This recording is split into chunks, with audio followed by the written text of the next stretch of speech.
In Vienna, there are coffee houses where the newspapers come on long wooden rods, where the waiter brings your order without being asked twice and does not look at you again for an hour, and where a person can sit at the same marble table for an entire afternoon, doing nothing in particular, without anyone suggesting they order something else or leave. This is considered a human right in Vienna.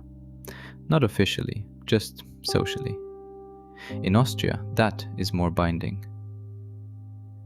Austria is a landlocked country, barely the size of Maine, hemmed in by mountains on nearly every side, with no coastline, no oil, no vast natural resources to export to the world.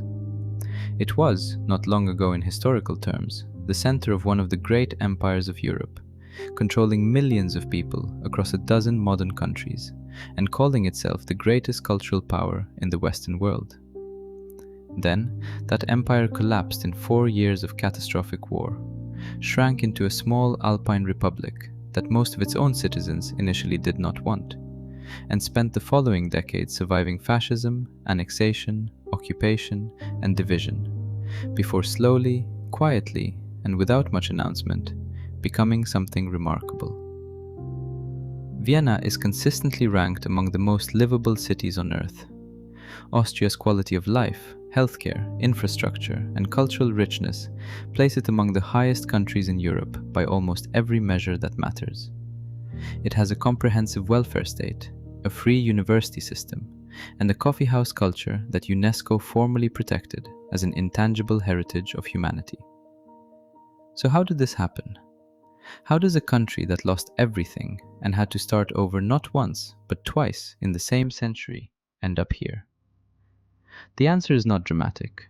It lives in the coffee houses and the mountain pastures and the wine courtyards and the concert halls, and in the very specific way Austrians have of turning history, even the painful parts of it, into something they carry forward, rather than something that pulls them under. 2/3 of Austria is covered by the Alps. This is not a scenic detail added at the top of a travel brochure. It is the central fact of Austrian life, the thing that determined where villages were built and how roads were laid, and how communities learned to depend on each other in ways that people who live on flat land never quite have to. In the provinces of Tyrol, Vorarlberg, and Salzburg, the mountains are not a backdrop. They are the walls and the ceiling and the floor of everything. Alpine farmers have practiced for centuries what is called transhumance, the moving of cattle between lower winter pastures and higher summer ones. Every spring, the animals go up to the high meadows. Every autumn, they come back down. The day of the return is called the Almabtrieb, and in Austrian Alpine villages, it is one of the most important days in the calendar of a year. On a September morning, the lead cow comes down from the high pasture, wearing a headdress built from flowers and pine branches, and cowbells large enough to hear from the next valley over. The other cattle follow behind her.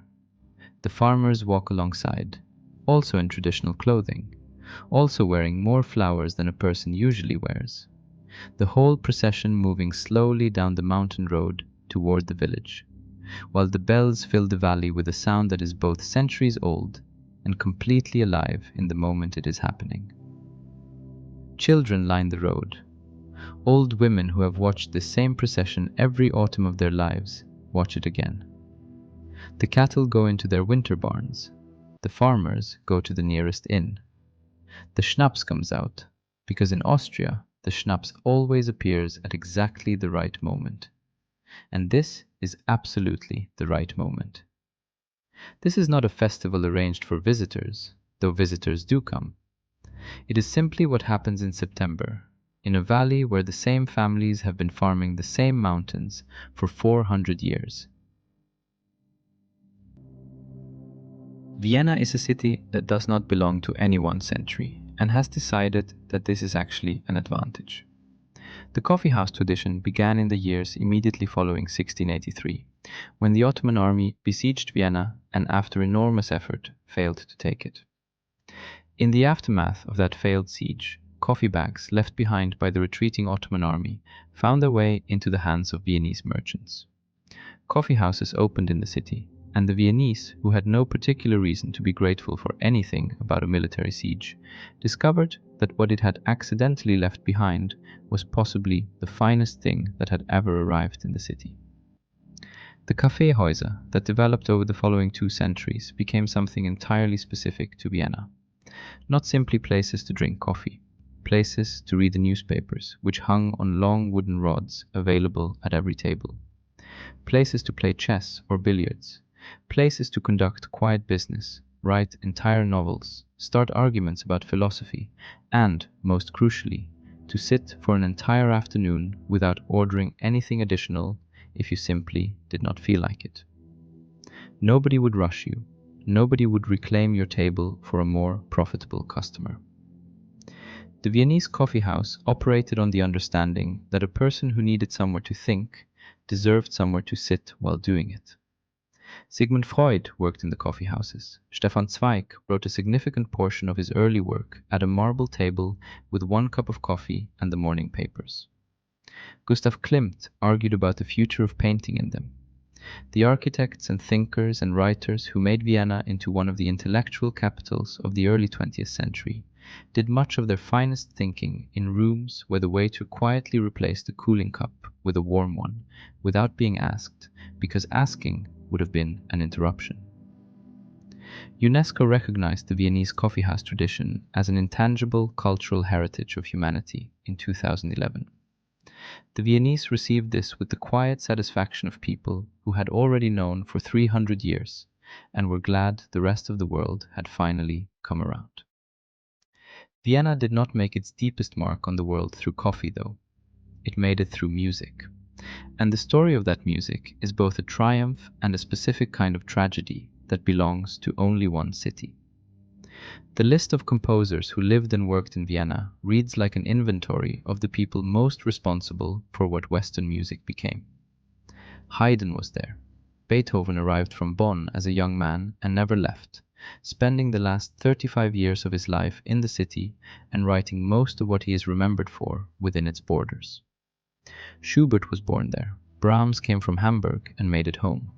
Johann Strauss was born there and wrote the Blue Danube, which became so entirely identified with Vienna that it is still played at midnight on New Year's Day in the concert hall every year, while the audience claps in time and some of them cry a little, which is entirely understandable. And then there is Mozart. Wolfgang Amadeus Mozart was born in Salzburg on the 27th of January 1756. He was playing the harpsichord by age 3. He was composing by age 5. His father recognized immediately what had happened and spent Mozart's entire childhood transporting him across Europe to perform for emperors and kings and anyone else wealthy enough to watch a child do something impossible and pay for the experience. By the time Mozart was an adult, he had spent more years performing for audiences than he had spent developing the kind of practical financial stability that might have sustained a long life. He moved to Vienna in 1781 and spent the remaining decade of his life there, writing music that the world would eventually agree was among the greatest ever produced by any human being, and receiving for it a level of recognition that was real but never quite equal to what he was actually giving. He died in December of 1791, 35 years old, in debt, buried in a common grave in Vienna because that was what his circumstances allowed for at the time. The exact location of that grave is not known. The city that could not quite meet him on his own terms while he was alive has made him its most prominent symbol ever since. His face is on every box of the chocolate balls called Mozartkugeln sold in Salzburg. His birthplace on Getreidegasse is among the most visited locations in all of Austria. The Salzburg Festival, held every summer, draws the greatest musicians in the world to his home city for a few weeks each year and fills every hall to capacity. Mozart would have found this baffling and almost certainly would have had something sharp to say about the timing. Austrians eat with the seriousness of people who understand that a meal is not a transaction, but an event, and they have the arguments to prove it. The Wiener Schnitzel is thinly pounded veal, breaded and fried until the coating billows slightly away from the meat and turns a precise shade of golden. It is not complicated to make. It is remarkably easy to make incorrectly. Austrians can identify the difference immediately and will say so, with great politeness and no hesitation whatsoever. The Sachertorte is a dense chocolate cake with a layer of apricot jam beneath its chocolate glaze, invented in 1832 by a 16-year-old apprentice chef named Franz Sacher, who was asked at the last moment to prepare a special dessert for a dinner hosted by the Austrian statesman Prince Metternich, when the head chef fell ill. Sacher produced what he could. Metternich's guests were satisfied, and the recipe traveled forward through history until both Hotel Sacher in Vienna and the royal pastry shop Demel found themselves claiming ownership of the original version. Neither establishment backed down. The legal dispute that followed lasted nearly a decade. Austria, in the mid-20th century, assigned serious court resources to determining the rightful custodian of a chocolate cake. The final ruling gave Hotel Sacher the right to call its version the original Sachertorte. Demel's version may be called the Eduard Sachertorte. Both are still sold today. Both are still argued about. A country that spends nearly a decade in court over a cake is a country that has decided its problems are the right size. On the outskirts of Vienna, in the wine villages of Grinzing and Nussdorf, along the slopes of the Kahlenberg, there is a tradition that deserves its own moment. When a vintner's new wine is ready, they hang a pine branch above the door. That branch is the signal. Neighbors and regulars follow it into the courtyard and sit at wooden tables beneath the vines that produced what is now in the glass, and spend several hours in a state the Austrian language calls Gemütlichkeit. Gemütlichkeit means warmth, ease, a friendly and unhurried atmosphere, the specific feeling of being exactly where you are supposed to be, with exactly the right people, and under no obligation to be anywhere else. It is Germany's word too, but Austria owns the practice in a particular way. The Heuriger is its natural habitat. Beethoven drank at Heurigen on the hills above Vienna. So did Schubert. So did, presumably, people whose names history did not record, but who sat in those same courtyards on warm September evenings and felt, without having a word for it yet, precisely that feeling. The Heurigen are still there. The same courtyards, the same strings of lights above the wooden tables, the same vines visible over the wall. The wine this autumn was growing in that vineyard 3 months ago. This is not nostalgia dressed up as dinner. It is simply what happens when a tradition is genuinely good enough that no one sees any reason to stop.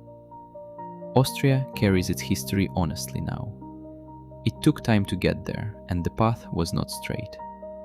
The Habsburg dynasty ruled from Vienna for nearly 7 centuries.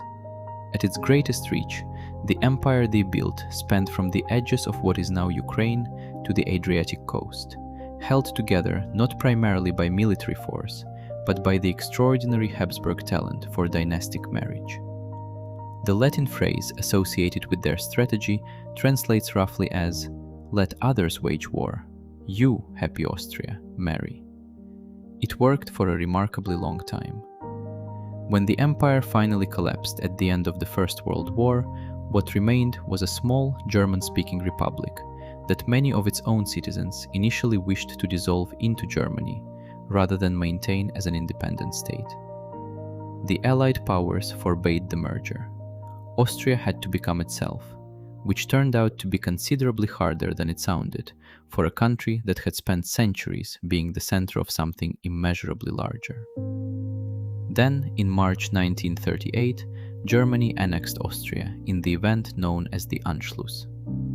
German soldiers crossed the border and were met, in many places and by many Austrians, with genuine enthusiasm.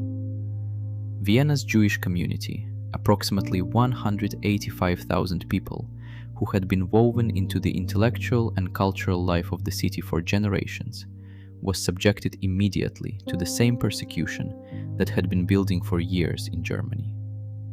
Sigmund Freud, who had practiced and written in Vienna for his entire professional life, left the city several months after the Anschluss and died in London the following year. His 4 sisters, who did not manage to escape, died in the camps. About 65,000 Austrian Jews were ultimately murdered in the Holocaust. For decades after the war, Austria embraced a particular story about itself, that it had been the first victim of Nazi aggression, rather than a country where significant and willing participation had existed. It was a convenient story, and a costly one. The honest reckoning came later, imperfectly and incompletely, as such reckonings do, but it came. Austria teaches this history in its schools now. The old narrative no longer carries official weight.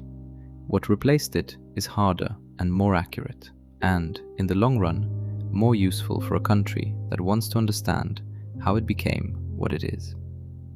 When the Second World War ended, Austria was occupied by the 4 Allied powers and divided into zones, its future uncertain, its identity still unsettled. Then, in 1955, something happened that set Austria apart from the rest of divided Europe for the decades that followed. The Austrian State Treaty was signed. The occupying forces withdrew, and Austria declared permanent neutrality, standing outside all military alliances, belonging to neither NATO nor the Warsaw Pact, becoming something unusual in post-war Europe, a guaranteed neutral meeting ground in a continent that badly needed one. Vienna became the home of international organizations, the United Nations, the International Atomic Energy Agency, and the Organization of the Petroleum Exporting Countries, all established headquarters there. The city that had been the capital of an empire became the host of the conversations through which the world's competing powers negotiated with each other instead of simply colliding. Neutrality gave Austria something that is harder to measure than diplomatic prestige. It gave the country permission to get on with the work of being livable. The Second Republic, the Austria that emerged after 1945, built its welfare state carefully and maintained it seriously. When it joined the European Union in 1995, it brought that neutrality with it as a defining characteristic. It was not willing to trade away. Today, approximately 80% of Austria's electricity comes from renewable sources, most of it from hydropower, generated by the Alpine rivers that the mountains have been filling with snowmelt since the last ice age. The same mountains that made the country difficult to cross and hard to farm turned out, across the long run of history, to be among its greatest assets. What makes Austria quietly extraordinary is partly what it is not. It is not loud about its own success. The Austrian relationship with the quality of its own life is closer to the Viennese coffeehouse relationship with time. Unhurried, not particularly interested in making a performance of itself. Comfortable staying in its own chair for as long as it needs to. This is not indifference. Austrians care about the quality of ordinary life with an intensity that would be surprising if the results of it were not so consistently visible. The Semmel, the Austrian bread roll, must be fresh and must have the right crust, and must be picked up from the bakery early in the morning, because by noon they are already past their best. The coffee must be correct, and correct means something specific that varies by city. The wine must be the right wine for the occasion. The concert begins on time, and the audience is quiet, genuinely quiet, while the music is happening. That attention to the quality of ordinary things is what Gemütlichkeit is actually pointing toward. Not luxury, not excess. The specific warmth of a room where someone has thought carefully about what would make an evening good, and then simply done it, without making anyone aware of the effort. On an autumn evening outside Vienna, the Heuriger is full. Strings of bulb lights above the courtyard have turned the air amber. Someone 2 tables over is making an extended and passionate point, and the people listening are deciding whether to agree or to push back. And the wine is helping with both. From somewhere inside the building, something old is playing on a radio. The wine in the glass was still on the vine a few months ago. This is not a special occasion. This is Tuesday in October. And somewhere higher up in the Alps, a farmer is stacking the last firewood before the first snow arrives. The great flower headdress from Almabtrieb hangs drying in the barn beside the bells. The cattle are settled. The mountain is going quiet for winter. In the valley below, lights come on in windows, one by one, as the dark moves in from the east. Austria does not announce itself. It has no need to. It has the coffee houses and the mountains and the music that the world still plays, and the wine from vines that are older than anyone still alive to drink from them. It has the particular and underrated art of making ordinary life feel like it was thought about carefully, and then made as good as it can be, without making a performance of either the thinking or the making. That turns out to be enough. More than enough to be, quietly and without any fuss at all, one of the most extraordinary places in Europe to simply be alive.